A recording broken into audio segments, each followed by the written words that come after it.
A Tax Audit Guide. Chapter 1. The IRS Tax Audit. Avoid a tax audit info. The IRS is made up agents whose job is to get money. They count on intimidation to get most money, simply scaring people who quickly pay up. If they send you some kind of letter requesting certain records or paperwork and you disregard it or you're slow answering back, they take it personally as an affront to their egos. They try to get people back who they think disrespect them. They try to get naive people who are easily intimidated and don't fight back. Look through irs.gov to get an idea of what they want in order to avoid an audit. Look through tax law and tax lawyer websites for advice. They use computer programs to look for tax returns that don't look right according to formulas they have. The higher your earnings, the more likely you are to be audited. The IRS initially screens returns using computers that compare filed amounts with data submitted by employers and financial institutions. The IRS targets certain specific occupations for special treatment, including trial lawyers, musicians, taxi drivers, waiters, and car dealers. The computer spits out a number for each return called a Discriminate Information Function, DIF, score. If you have a high DIF score, your tax return is flagged for further examination. Incomplete returns and those with math errors are given a mail audit where they ask you to send them records. The office audit is a meeting at a local IRS office where you bring records and they usually find several $1,000s that you owe. The field audit is where revenue agents show up at your place of work and interrogate/interview you. A search warrant is when they accuse you of evading taxes and try to intimidate you by going to your house and business looking for hidden money and valuables. The IRS thinks self-employed are tax cheats and they also bank on less hassles from self-employed people who don't have a company lawyer backing them up. Schedule C details self-employment income and expenses. If you take high deductions relative to income, expect an audit. If Schedule C deductions are 60% or more of your Schedule C income, be ready for an audit. Document every expense line item. Be careful in the miscellaneous category. Pay your estimated self-employment taxes. The IRS frowns on businesses that do not generate profits 3 years out of 5. The home office deduction on Form 8829 often scrutinized if you already have a workplace office at the company you work for.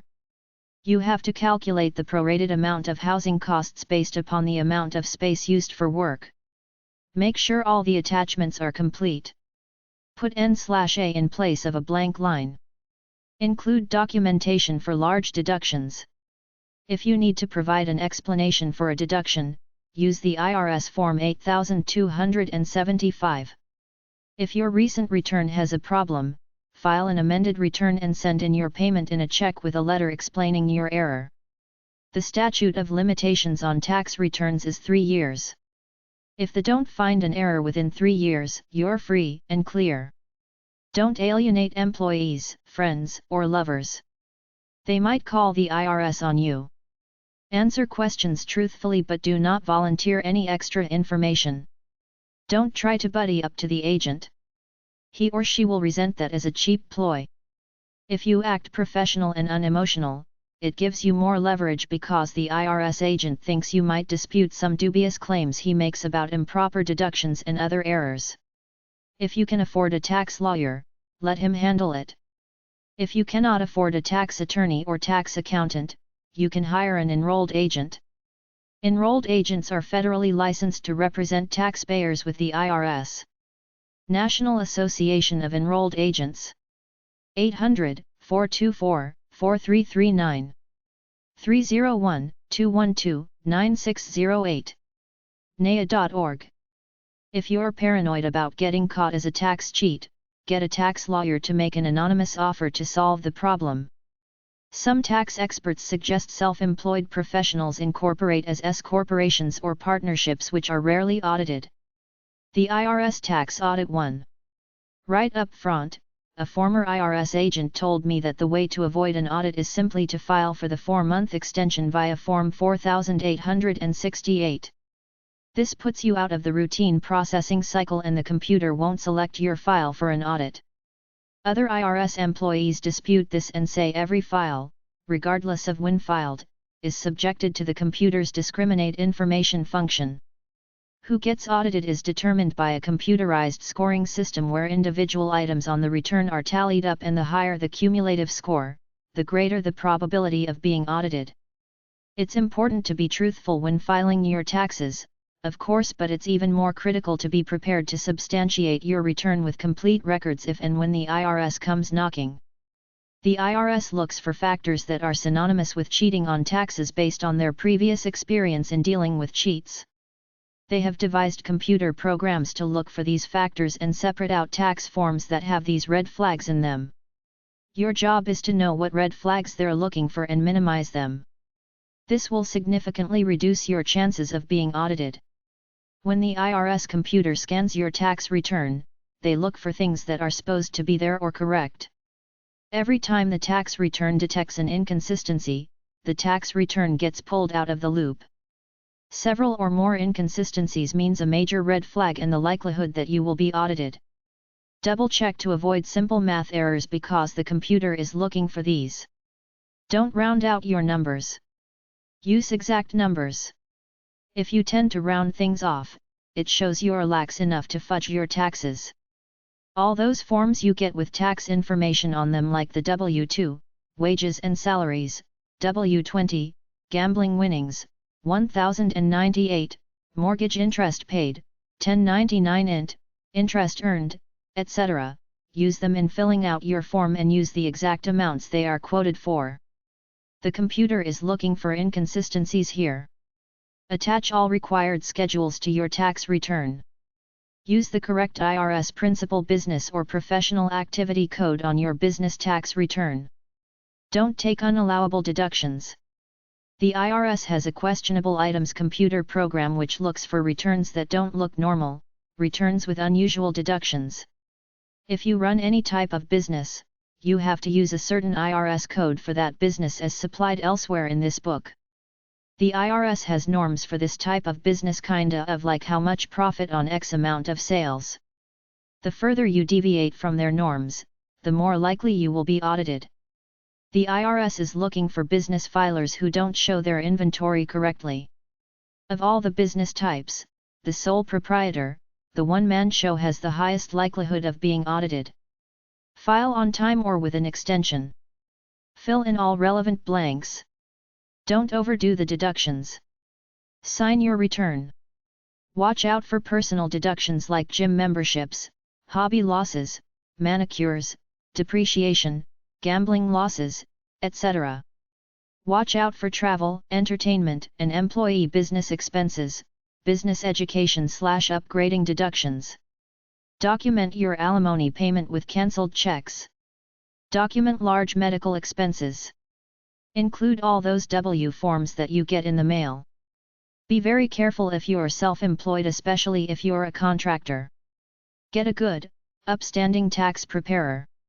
Avoid tax shelters like listing offshore accounts. Avoid barter clubs. Large charitable non-cash donations. Large casulati or theft loss deduction. Answer all questions on the return. Make the return neat. Categorize each deduction. Avoid round numbers. Be trivially accurate to the cent. The 4 red flags for audit are: home business/home office/deductions. Cash business like retail, restaurant, etc. Professionals in business for themselves like dentists, doctors, lawyers, etc. Using the standard 1040 form. Others are dentists, salespeople, store owners, airline pilots, flight attendants with high travel expenses, executives with business expenses, teachers, and professors with high home deductions. The critical thing is to fill in all those little computerized papers you get in the mail onto your return, like interest from investments, etc. As long as you keep your books in good order, an audit is nothing to be scared of. The IRS Tax Audit 2. IRS agents are human, which means they have egos. Don't be arrogant, patronizing, funny or smart with them, because they can easily screw you just to spite you, which they do all the time to people they don't like. Be humorlessly objectively respectful with them, no emotion at all, just be businesslike and serious. Keep your mouth shut. Don't volunteer anything, just answer the questions you're asked. Most of the time, the IRS just want justification of certain items on your tax return. Remember, just because you're being audited does not mean that you did something wrong. It is possible that they made a mistake or that you made a very minor mistake that the computer picked up on. A certain percentage of their audits are at random. In any case, it's just taxes. There is no morality involved. It's not like you committed a real crime against people. On the other hand, the IRS tax code is so convoluted and complex that the IRS can find fault with anyone if they want. If you make an agent mad, he might decide to try to screw you just because he can. The beginning of an audit is a letter from the IRS. If you have an accountant or lawyer, go immediately to him or her for advice.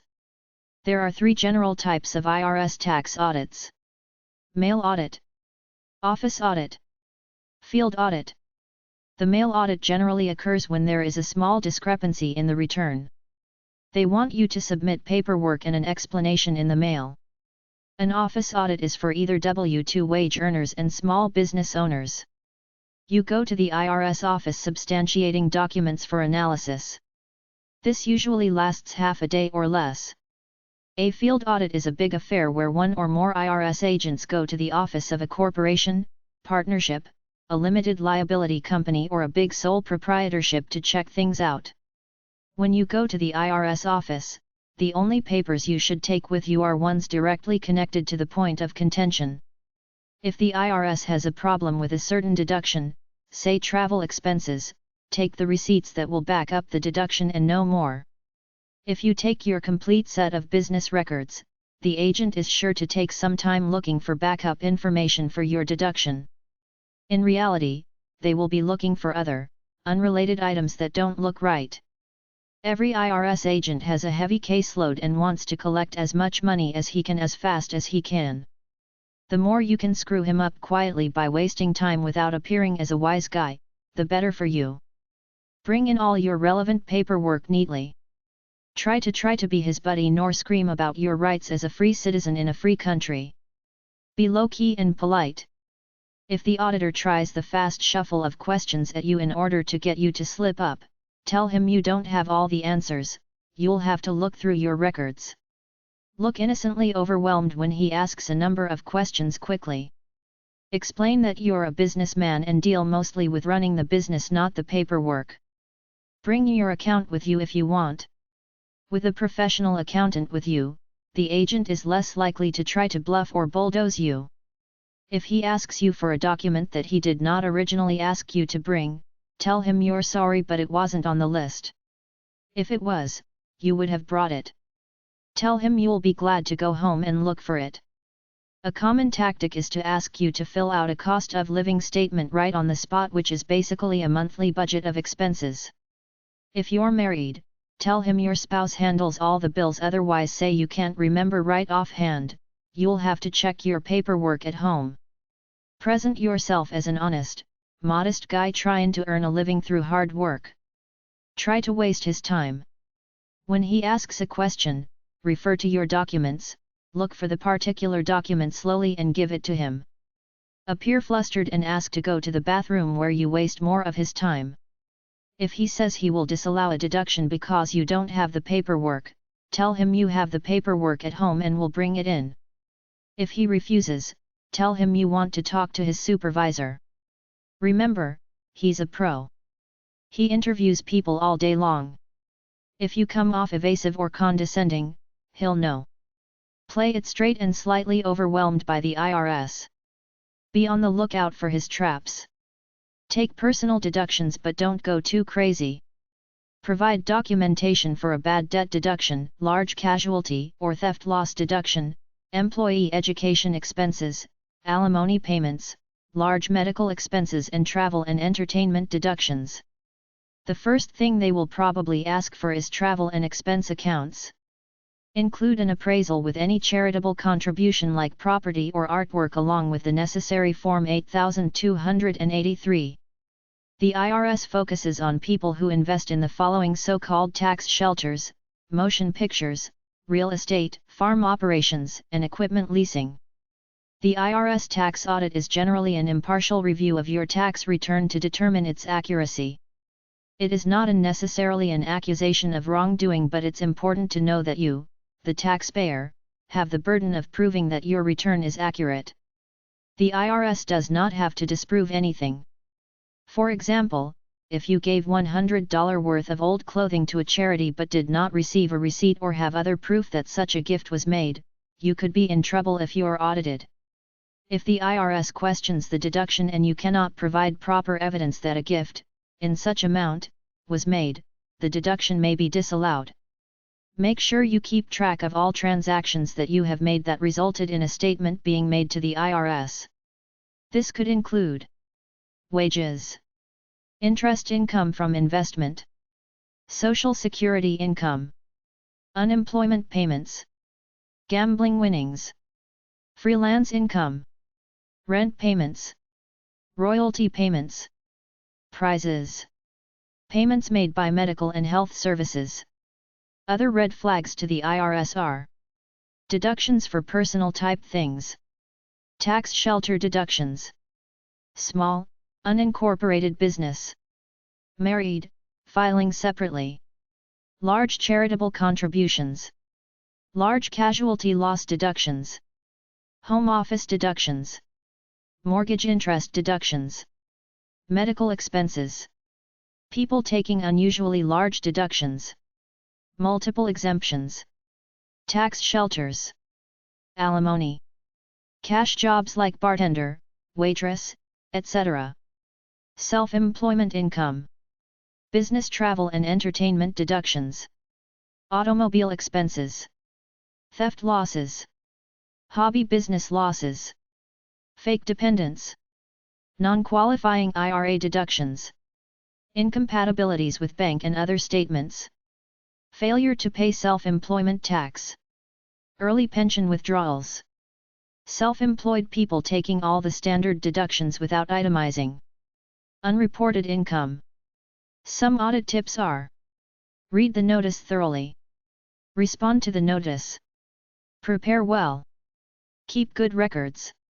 Try to avoid a second appearance, so schedule your appointment in the morning so you can get it all done in one day. Bring only relevant material, not extra stuff, so that you open yourself for further scrutiny.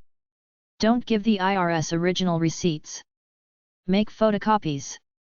Don't be intimidated. Know your rights. Try to settle quickly. If the IRS sends you a letter demanding some form of payment, don't accept it outright. Review it line by line, then no matter what, ask that penalties be dropped due to your reasonable cause as a good citizen with a good excuse. Respond promptly and clearly. Delay the audit as long as possible. A sleazy way to possibly avoid your audit is to cancel several times a day or two before the appointment to reach the 3-year cut-off date. Some cheap tricks are to try to schedule the audit before a 3-day weekend when the agent is probably thinking about the holiday, or near the end of the month when the agent may want to close quickly to bring up his tally of closed cases, or a few hours before lunch so that by time you're getting around to adjustments, he's thinking about food. Don't go to the audit until you get the reasons for the audit in writing. Under law, the auditor can only look at your documents once. To look at them again, he needs written permission from the Department of Treasury. You're responsible for your documents, so allow the IRS to make copies but don't allow them to keep them. Be cooperative. Don't get on his bad side, but don't be a sucker either.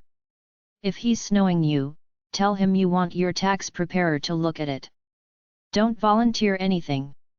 If the adjustments could be a lot of money, maybe you should let your accountant take care of it or go with you to the audit. Put everything together neatly in a binder, and when you present your material, literally read it, cover to cover from the binder. If an agent disallows a deduction you know to be true, ask for a chance to prove it with the correct paperwork or a letter from the person you did the business with. Try to keep bank deposits and your external standard of living in line. For instance, if you're supposed to make $30,000 a year and you drive a brand new BMW, they will know you're a con. The first things they look at are car and expense accounts. Travel and entertainment are the biggest deductions an auditor looks at. Talk sparingly. Don't be afraid to clam up and tell them to talk to your lawyer. Everything is negotiable. They will compromise with you about deductions. If you're having problems with a tough auditor who you know is wrong, you can threaten to take the matter to court and subject him to stress. He might ease up. If you didn't keep good records, try to get duplicates.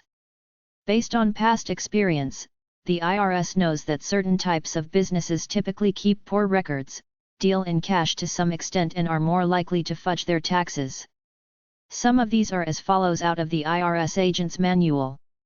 Air charter companies, architects, artists, art galleries, athletes, attorneys, auto body and repair, bail bonds, bars and restaurants, beauty and barber shops, bed and breakfasts, businesses with tips, tip reporting, like bars, restaurants, gaming, hairstylist, commercial banks, commercial fishing, commercial printers, computers, high-tech, electronic component stores, entertainment industry, farmer, forestry, furniture manufacturing, garment contractors, gas stations, independent contractors, liquor stores, ministers, mobile food vendors, mortuaries, pizza places,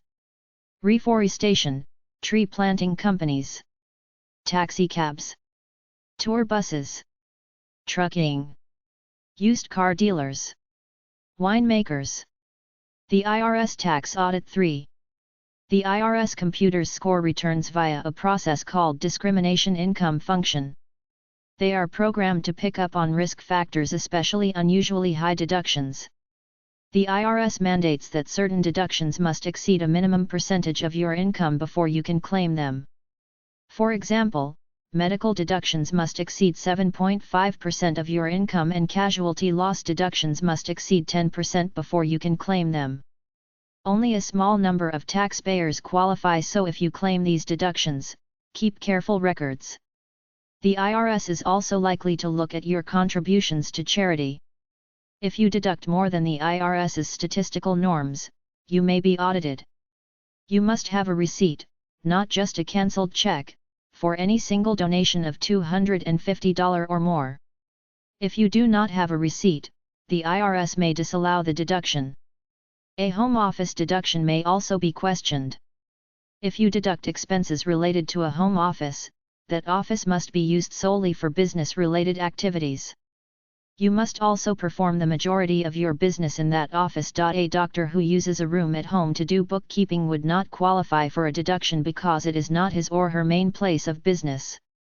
Records you should have are medical expenses, copies of medical insurance, doctors' and dentists' bills, prescription copies, doctor's letter describing illness and treatments, taxes, copies of local and state taxes, property tax receipts, interest, copies of promissory notes, mortgage amortization tables, year-end credit statements, contributions, letters from organization proving donations, appraised value of items, casualty losses, police and fire department reports, description and proof of property, appraisals of property, list of stolen/destroyed items, insurance recovery notices. Professional fees detailing tax-deductible work.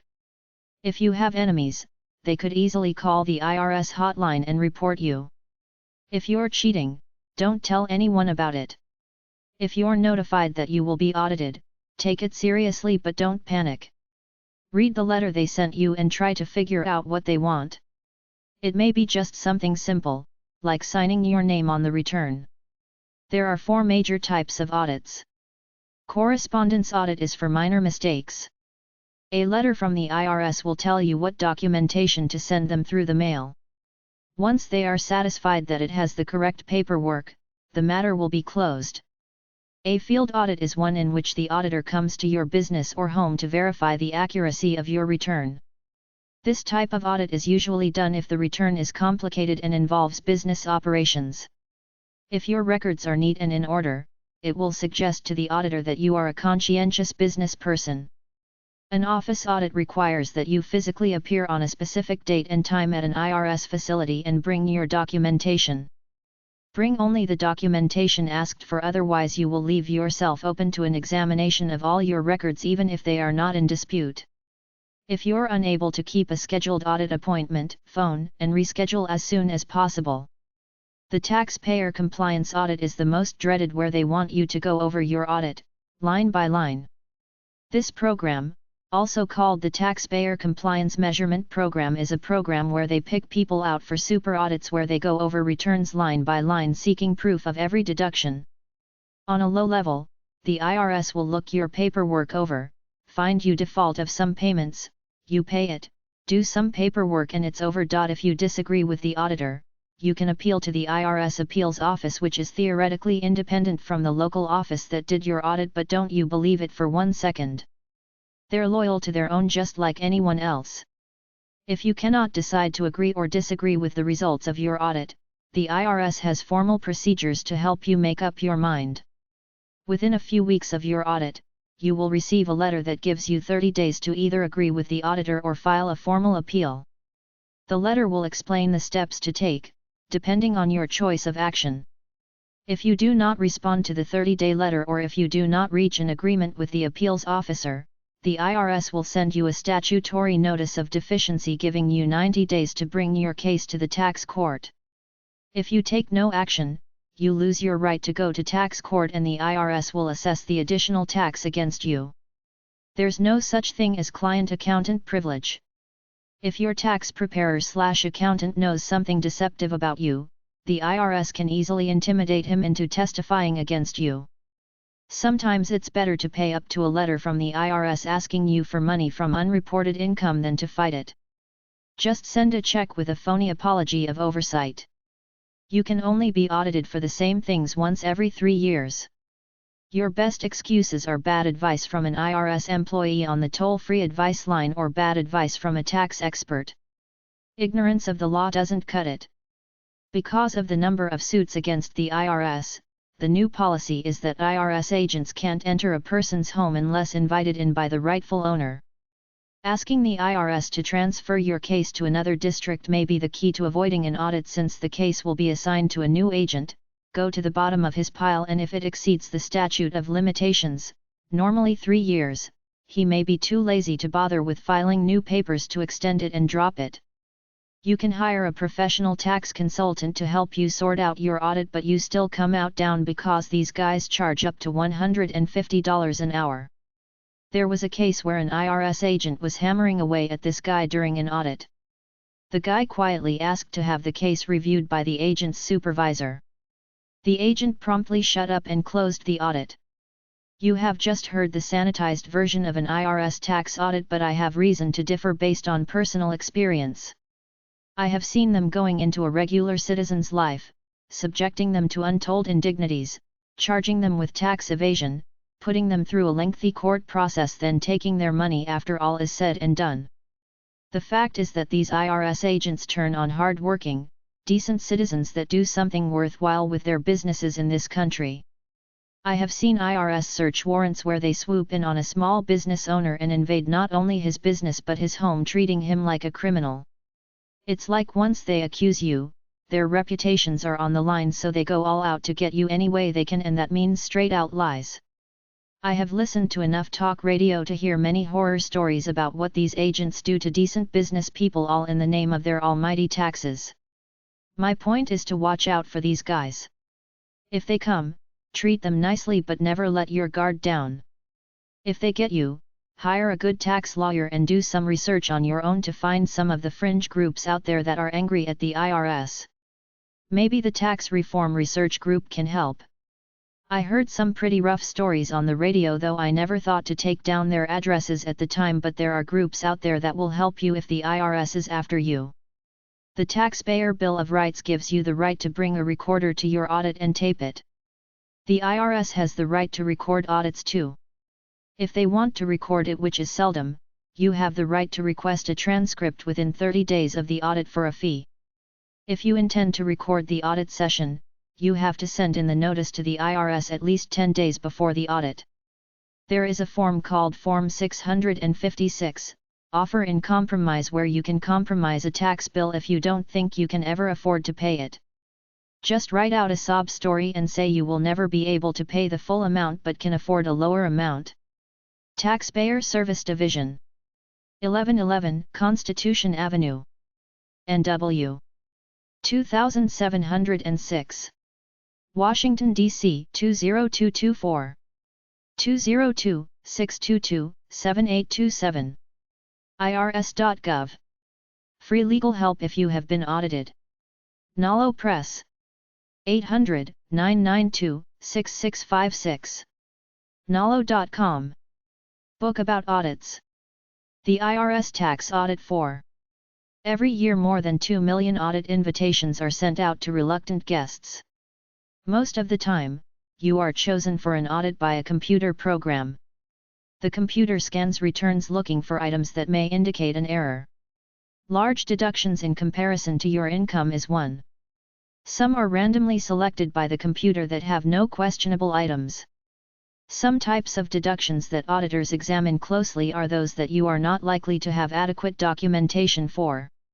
If you have had losses due to vandalism, accidents, floods, fires, storms and the like, you may be picked for an audit. Since child care is often paid in cash, if you have a large claim for child care expenses, be sure to document it carefully. Get receipts. Charitable contributions are carefully checked. For your protection, always ask for receipts to back your claims. Also, handle auto and entertainment deductions carefully. If your return has been examined in one of the 2 previous years for the same items they are questioning this year and that audit resulted in no extra payment, you can call the IRS.